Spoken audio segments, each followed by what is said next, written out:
What's up, YouTube? It's Chris, and I'm on the new Harley-Davidson Panamericacvo CVO. This is the 2024 anniversary edition, and I'm out here. It's raining and breaking it in the right way. So, see y'all. What's up, YouTube? So I'm back in the garage, and I'm happy to say that I did end up picking up the 2024 anniversary edition Panamerica. That's the CVO. I was checking through some of the bags, and it did come with a lot of stuff that I didn't see in the store. Usually when you get a CVO edition, you get, a lot of different goodies, but I was like, oh, it's just an off-road Panamerica bike. Maybe it won't come with some, but it absolutely did. So I checked inside, and it came with a soft duffel bag, and I gotta get in there and check it out. I was just emptying my stuff out and grabbed a few things and just saw that. So I did get a phone mount, and this is a toolkit, and I thought that was pretty cool. And also I ended up grabbing this Simpson Edge, and I did get a helmet, and it also came with a CVO cover, which is cool because I remember buying the other CVO, it came with a cover and nice owner's manual book and leather. And it's just like, wow, dirty off-road bike, and you get some of the coolest stuff. And that's one of the differences in buying CVOs. Now the CVO ST didn't come with much of anything, but like if you got the regular roadglide, street glide CVO, it does come with everything. Key fobs, unlocking tour packs, came with the cover, and a whole bunch of other goodies. And so this, they treated the same way, and it came with everything. I've already, like my first trip home, I got it pretty dirty, and this is the results. But I did want a bike that I could take out and get dirty, like in the days when it's raining, because I want to still ride when it's raining. I can ride on this, but I don't want to clean it up to get it back to this type of shine. As you can see, but you may not be able to see, but well, I guess you could tell it's pretty dirty. And that was just one trip down the highway over here. And but with a bike like this, it's just kind of meant to be kind of dirty-ish, especially like if you do off-road. I'm not an off-road guy, but I guess I will be now. So but I just wanted the versatility of having a machine that if you're paying for it, you can use it in all types of different terrain and weather and everything else. And so this makes me limitless. I ride in the cold. It could be 13 degrees. I'm still gonna put on heated gear and ride. But with this, it could be everything. So I'm loving it. I love the fact that it just came with everything. The last Panamerica that I had that was all black, I had to put all these things on there. And then in addition to it, I was able to get this custom paint job. And I can't wait to clean it up so I can see like some of the flake that's in the paint. Can't wait to get it in the sunlight. One thing is that I don't even know if I'm gonna change it, but one of the things that I did change right away before was the exhaust. And some people are putting, various exhausts on, but I didn't like some of the ones I saw. It had like the shorter exhaust. I think if I change it, I would still go with the Screaming Eagle exhaust. It's the same exact size pipe, but it just doesn't have that big, bulky, heavy box down there. I remember when I took that off in my last one, I couldn't believe how heavy it was. But with this big, strong engine, it doesn't really matter. I mean, this bike is pulling whatever. So it works out nice. I did take another look inside the bags, and they're pretty deep. They're pretty good size. They look really small compared to what I'm used to. Last time I got the GV or GV bags. I'm not sure how to pronounce it because I'm not gonna front. I'm not a big adventure bike guy. I like them, but I haven't taken any adventure bike off-road classes, but I guess now I can. And with the dash, you don't get as many features as, of course, like the 12-inch touchscreen on there, but you get a lot on here for what it's worth. I like the fact that I can use this and raise the windshield up and down. is, you know, high as it'll go. I was able to use that tonight in the rain.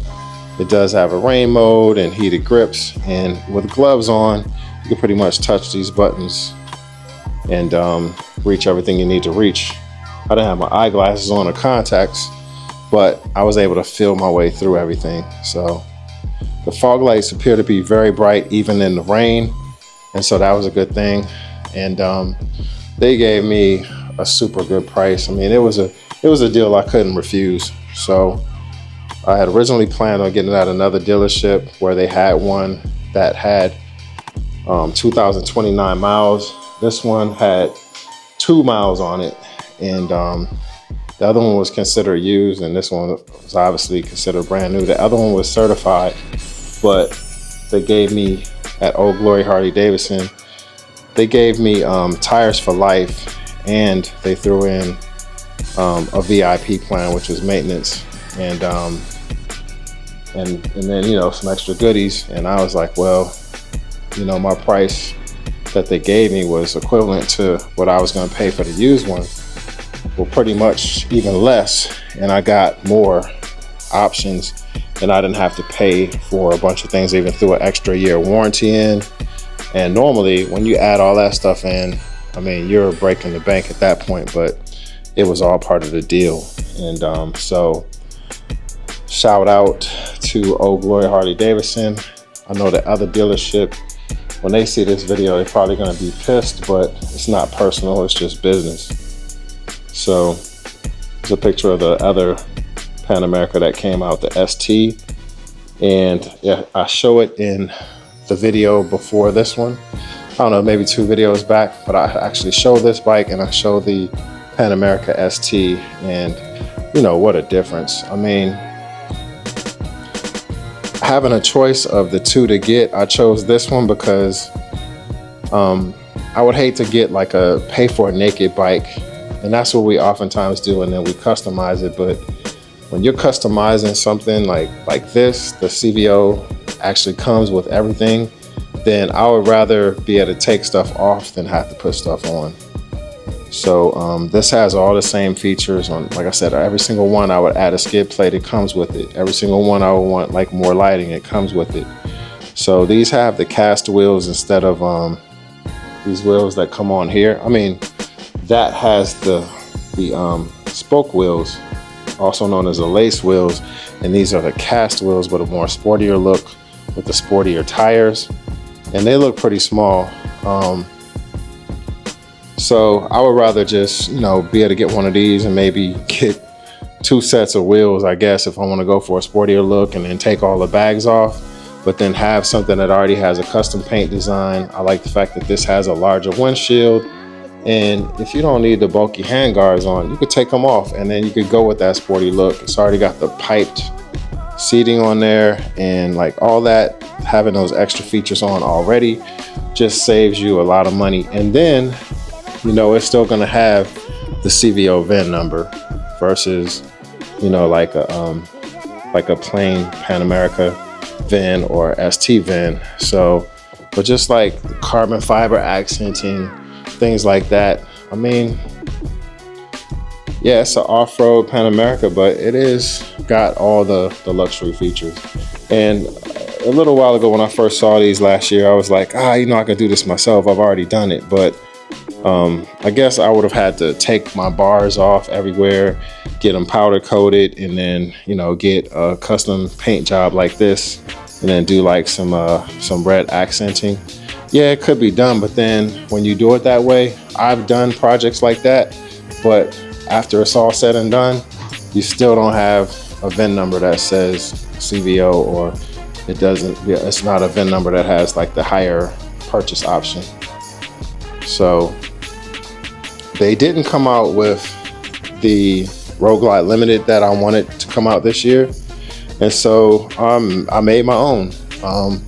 I took a bike that had the best Harley performance engine, which was in the ST, for like how they have it tuned and how it's ratioed out, like some of the, you know, the larger cam and some of the things that I would have had to do if I just had the regular CVO, I would have had to change out, but this already has it in there. And you know, I mean, it didn't have heated grips, but these type of heated grips that they have now, that's like a 10-15 minute change. I added the taller risers, and I don't have the locking bags, but the benefit of not having the speakers and the saddlebags is you have so much more room. And you know, at first I was just like thinking, man, I want my sound, I want my sound. But whatever they did to the stereo this year for this bike, and the speakers just being up front, it's plenty loud. I mean, this thing it bumps. But I mean, oftentimes if I'm on the bike, I'm playing music in my helmet, or if I'm playing it right there, it's still loud enough. So only thing this doesn't have that a limited would have, I guess kind of like the Ultra, is the leg fairings. And I don't know how this bike is going to look trying to add fairings, but I want to keep my flat out crash bar, so I just don't know if lower fairings are possible. And for one, they don't even have the paint color for this yet. So I did make the bike that I wanted, as far as, you know, having a 2025 roadglide limited, but it is a 2025 CVO-ST, you know, self-made limited. So that's what I did, and that project's pretty much almost done. On long trips, I'll add my King Tour Pak whenever I get it, and I have the backrest sitting over there under that power junk. And so if I'm going on a trip, let's say to Alaska in June, with the popular YouTuber named Just GQ, shout out to GQ, you know, I know if I go with him to Alaska, it's gonna be, do I take this or do I take this? So that will remain to be seen. If timing is right and I can get the time off of work, then I'm rolling on that trip. So I'm already getting prepared, and there's gonna be plenty of adventure videos and other stuff, content coming out between both of these bikes. Yeah, it's gonna be a lot to see, so can't wait. All right, guys, that's gonna do it for this episode of ChrisGlides. Thanks for tuning in. Thanks for watching. Be on the lookout for more YouTube content with the new Panamerica CVO, and also for the new CVO-ST roadglide, both in red and black. So we'll see where that takes us, guys. Thanks for watching, and stay tuned, because who knows where we're gonna go next.